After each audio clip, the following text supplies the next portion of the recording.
Hey y'all, it's Leah from the Oppenheimer Ranch Project. It is chicken house cleaning day due to our lice infestation, which we have at least one video up about already.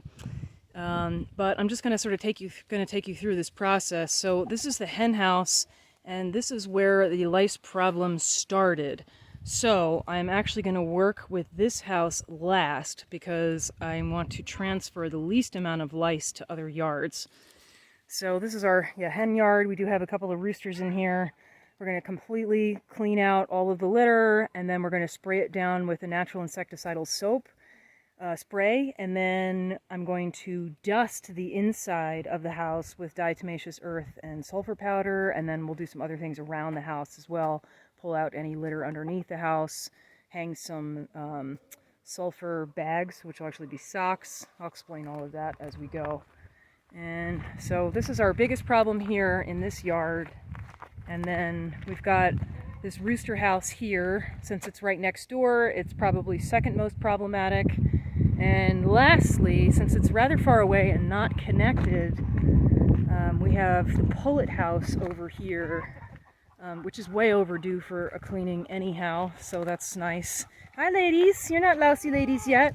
I mean, chances are there's probably some lice over here just by virtue of me walking back and forth between yards and probably transferring them to the other birds. So we will start with the pullet house first. I'm going to totally clean it out, do the spray, do the dusting, clean out underneath, all that stuff. And then we will move on to the rooster house and the hen house down there. And I'll just give you a brief overview of the materials that I'm going to be using. It is a very clear sky day.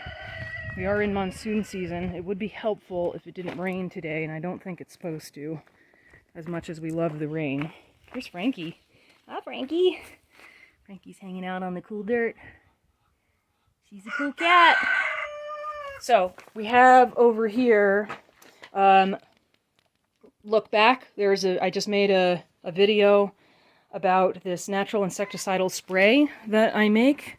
This is neem oil plus garlic extract oil, oregano oil, and peppermint oil, plus some dish soap to mix it all up. You see how the oil tends to want to stay on top, but with the dish soap, let's just shake it all up.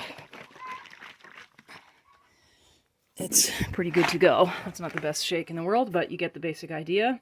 A couple of spray bottles for spraying that, and I do go through a lot of this spray when I spray the inside of a house.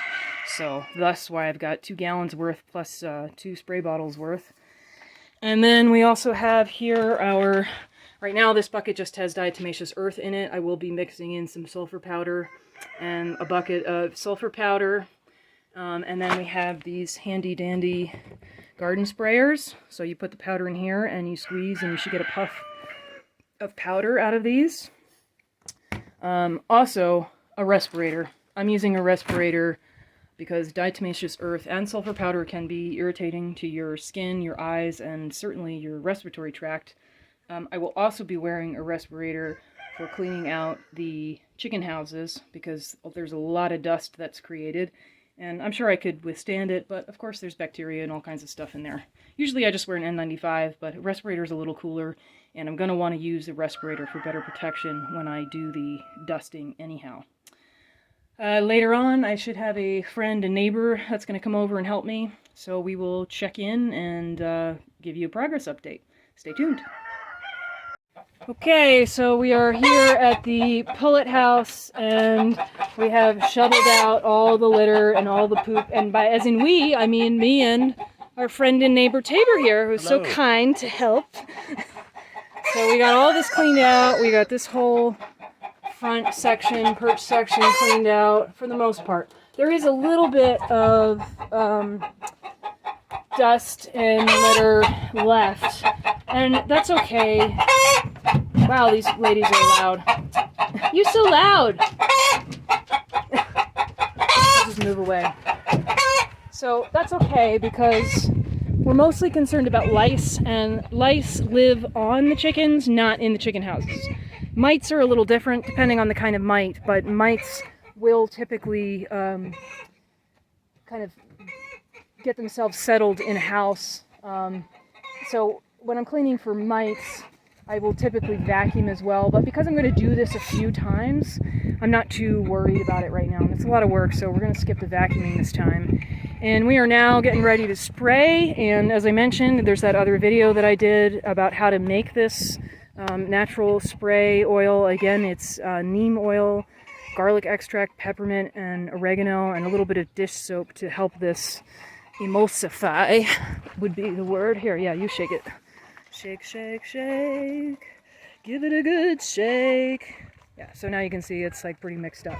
So we'll do the same thing with these sprayer bottles, you know, when we will shake them periodically so that they're nice and mixed up. And we're just going to go at it. And this will take a lot of liquid to do this, so I think we have enough, hopefully. We shall see. Another update in a bit. Okay, so one step that I forgot to mention that we're going to do here is we're going to use this mixture, which is neem oil with another oil. In this jar, in this case, it's olive oil. You could use vegetable oil, that's fine. And we're literally just going to completely coat the roosts with this oil, top and bottom and everything. And that'll, if there's any mites sitting on those roosts, because, excuse me, I'm sure I've got some chicken dust in my throat. Certain mites, they do mostly live on the roosts, so it's a good way of getting rid of them. So we'll just coat all of the roosts like this, and then we'll move on to powder. Okay, so we're getting all geared up here, respirators, goggles, long sleeves, which sucks because it's hot, but it is what it is. We are getting ready to dust inside these chicken houses, this chicken house anyway. And over here we've got a bucket of sulfur powder, which the light's a little weird, but you can see it's yellow, and the bucket of diatomaceous earth.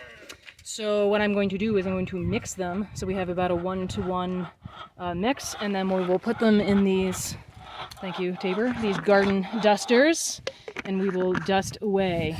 And also, we're going to try to keep the birds out of there while we do this, and maybe even lock up the house when we're done to keep them out of there for a little while and let the dust settle. So, wish us luck, and we'll be back. A couple other things that I meant to mention, particularly about the sulfur powder. Number one, you need to use sulfur powder, which is sometimes called garden sulfur, not lime sulfur. You don't want to use lime sulfur because it's caustic, and it'll irritate your respiratory tract, and it stinks like rotten eggs. So you don't want to use that. You want to stick with plain sulfur powder.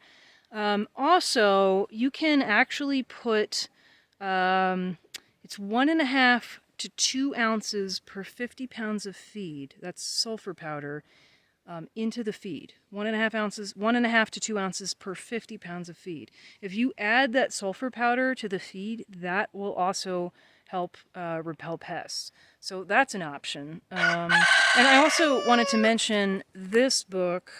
This is the Chicken Health Handbook. This is another book by Gail Demereaux. I have talked up several times Gail Demereaux's Stories Guide to Raising Chickens, and that is the Bible of poultry raising as far as I'm concerned. Every time I have not followed her advice, it turns out she was correct. So I highly, highly, highly recommend that book, and this is a great follow-up. This has really helped me out in terms of diagnosing problems. So this is addressing all the disease issues and pest issues and broken limbs and anything you can think of. It is in this book, and everything's cross-referenced. It's easy to figure out what something is by looking up symptoms, and I totally recommend it. In any case, all right, just wanted to put that in there. Okay, so we got the dusting done, and it was actually quite easy, as Tabor's going to demonstrate these little garden dusters. So you have a kind of a light setting if you have them with this top up. It's very light, and then this is how I was using it at least. It just gives you a very... Oh, right back in your face, of course. It changes direction. Yeah, so it gives you a really nice puff of dust, and it makes this go really fast.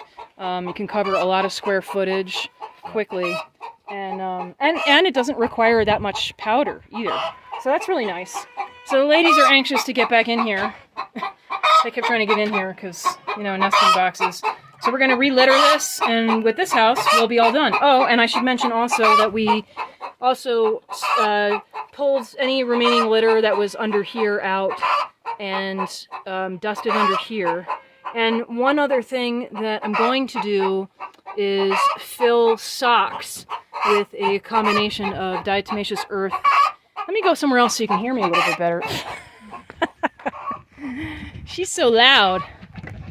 So I have some old socks, and we'll fill those with diatomaceous earth and sulfur powder, and then we'll hang them in the doorways at a height where the birds will brush up against them, and that way every time they go in and out, they'll get a little bit of sulfur powder and DE on them. So we are off to relitter, and then we will hit the rest of the houses. The finished product. We now have a nice clean house. I think the ladies are happy. There's Tabor over there. I'm gonna move. I've got some birds in the chicken tractor, which is over here. And we're gonna do the same thing in here. You can use that stick to prop it up. Just stick it right inside, in the bottom there. There? Yeah. And so we'll move these ladies out of here, and we'll do the same thing in here. This should be pretty quick because it's a very small area. But yeah, that's the whole process. Oh, one other thing I should mention is that right now Diamond is using the tractor to dump all of the chicken coop compost, and we're dumping it way far away from the chicken houses, just in the event that we've got a wild bird picking through the litter and then comes over into our bird yards. That's probably how we got lice in the first place. So I'm just figuring that the further away it is, the better. The lice should die, frankly, in a few hours. Nonetheless, just being cautious about that because we don't want to have more problems. Oh, you're one of the broody ladies. I got a lot of broody mamas over here. They just want to sit on eggs all day long. All right, you're going to go in the other house, lady. All right, so that's the process. We're going to continue on and do this with the other houses and do this again in the next couple of weeks and dust all the birds once a week. We'll show that process as well. And that's that. So thanks for watching. Subscribe to the channel if you haven't already. Give us a thumbs up if you like the video, and take care. Bye.